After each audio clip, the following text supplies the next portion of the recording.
Hello guys, gawa po ako ng using-using. Alam niyo yung using-using? Dito lang to sa Saudi, using-using. Pero, ano to siya?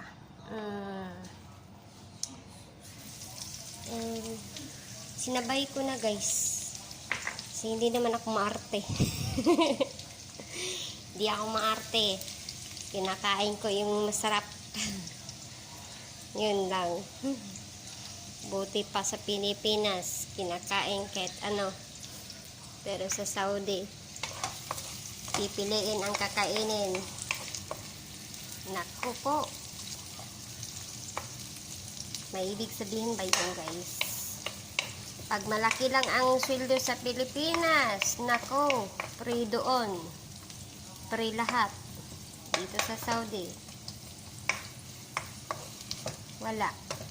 Nag-uga. Gawa po ako ng pagkain.